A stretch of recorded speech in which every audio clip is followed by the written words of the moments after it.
Hi and welcome. 4 o'clock Sunday stories.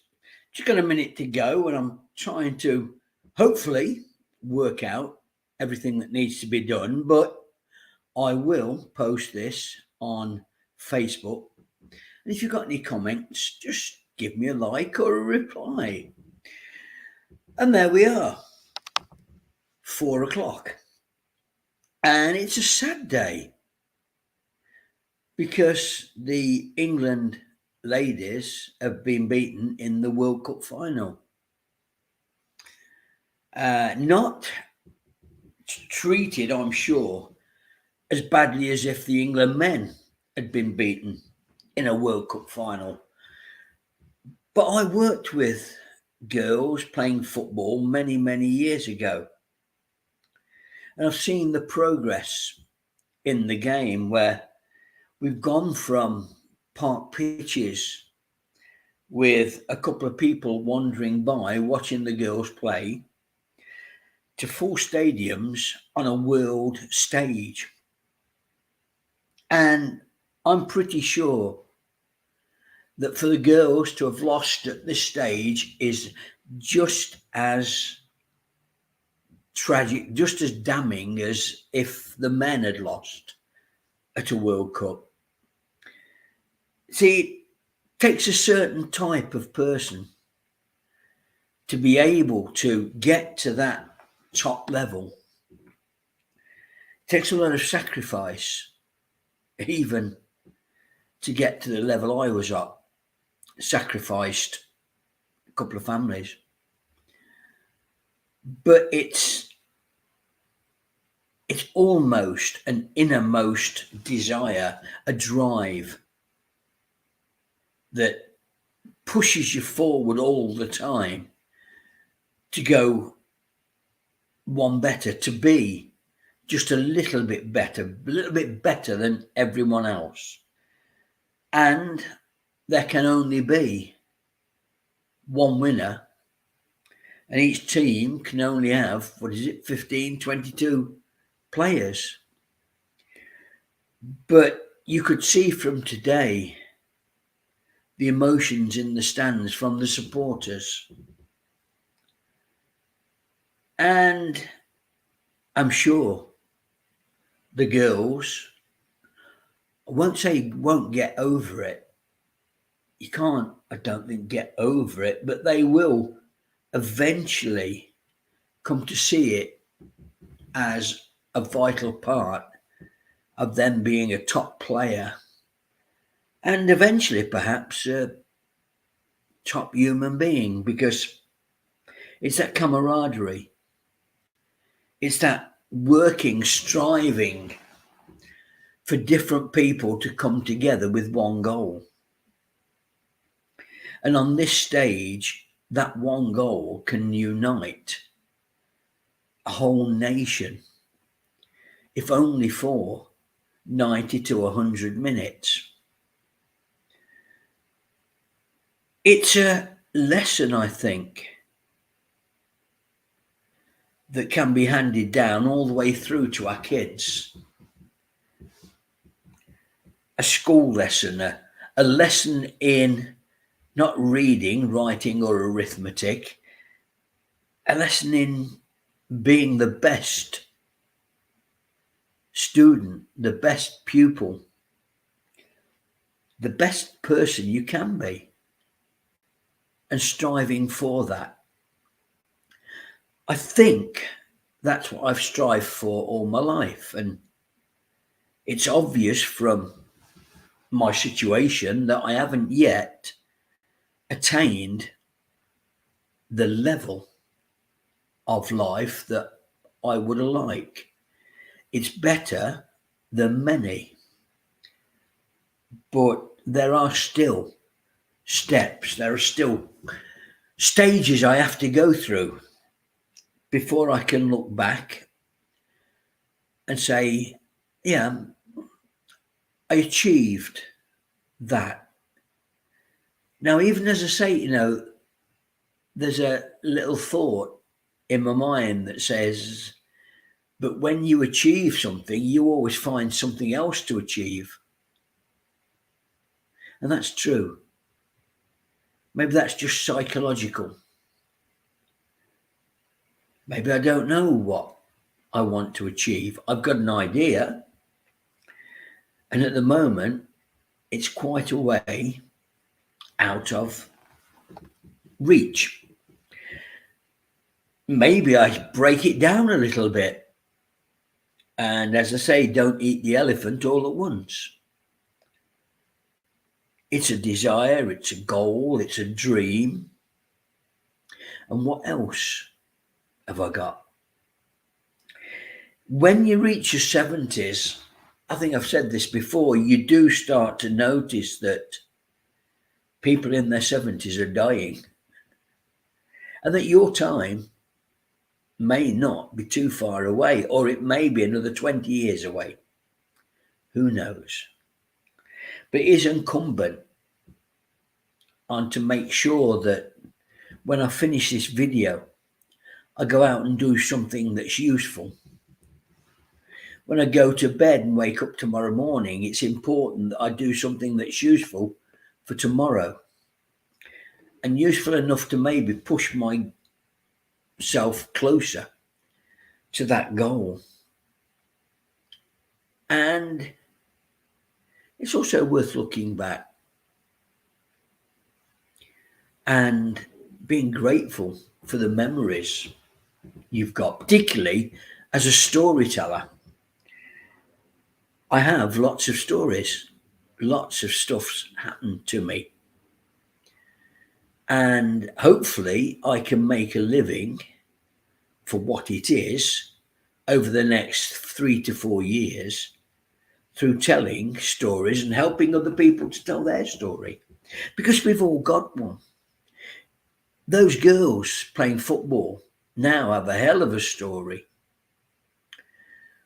But the people who left their house this morning to go and watch them could get onto YouTube now or Facebook and talk about their experience of watching the girls and how they felt about it. Thus, they have a story. And I think that is my goal, is to try and get as many people as possible to understand that every day you are adding to your story. Now, whether that's positive or negative, I don't know. What I do know is that every day, one thing could happen that changes your story for good or for evil. But if you survive the day, if you sleep and wake up in the morrow morning, you'll have a story. And I think that's important. And it may be why some of the people I saw down at the homeless shelter, I wish they could understand that if they could just remove the fog that many of them have, then even doing what they're doing is part of their story, and it could be part of their path out of the position they are now, if they want to get out of it. If they don't want to get out of it, it's still their story. It's just that fewer people will learn about it.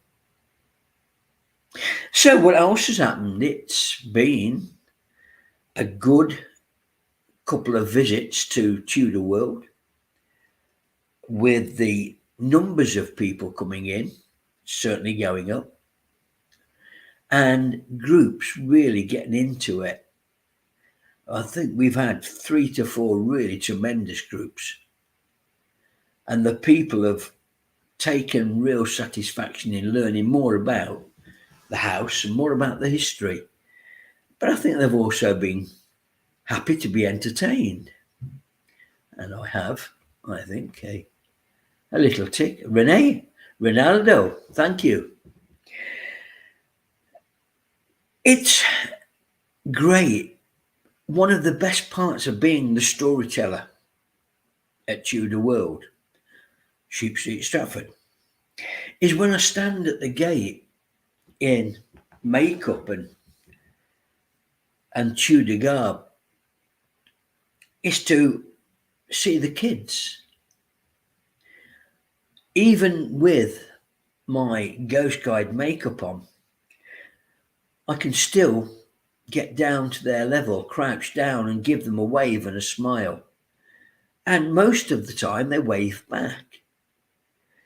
But when I ask them if they want a photograph with a ghost guide, then 98% of the time their faces light up and they want a photograph with a ghost guide, and their smiles all over, and their mothers and fathers all thank me for it. And that's enough. For those 10 seconds, I've been part of their story. And I hope everyone starts to view life that way and starts to see life as being part not only of your story, but of other people's stories. Because, and if you want to switch off now, I'm getting political, because there are stories coming through of banks, certainly in Australia, only allowing people to take cash from ATMs and only so much. All of the business going through a special centre where you need a special, now you need perhaps a special code or a special permission to start doing normal business, start paying your electric bills, your rents, your rates, your water rates, and that leaves you open to having your account closed, to looking into paying the rent, going into your app and finding that suddenly there's no money in your bank account, or if there is, you can't receive it. It's happening, people. It's happening in Australia. They're talking about it all over. They are still talking about 15-minute zones where, if they get their way, we will be confined for most of the month, most of the week, most of the day to a particular zone, or it will cost us. And how many times will you make the decision to go out of your zone if it costs you money? Particularly with the price of food and everything, and particularly if we're forced to go over to the digital unit. There is a civil war going on in many, many countries. But it's not our war, it's the war of the politicians. Germany have just written a deal with Israel to provide millions of pounds or millions of euros worth of jets, or 2.7 billion pound deal with Israel and Russia, Israel and America, to have missiles to be sent, perhaps, or to guard against possible Russian attacks.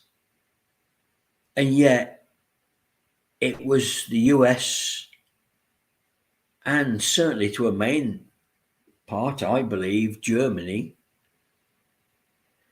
that have initiated most of that war against Russia. There are disasters, as you may have heard, in America, homeless disasters, murders, the border, and the fire in Hawaii. But apparently most of American aid is going to Ukraine. It makes you wonder It doesn't make you wonder. You know that we are being corralled, set up, imprisoned even by our governments. They are not the governments we voted for in our youth.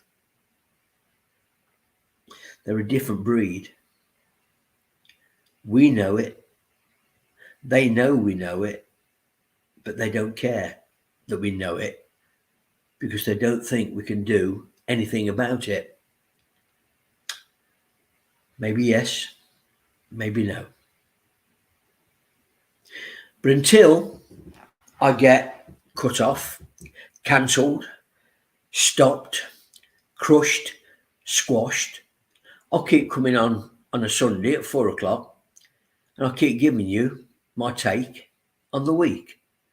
Have a great day. Have a great week. See you next time. Bye then.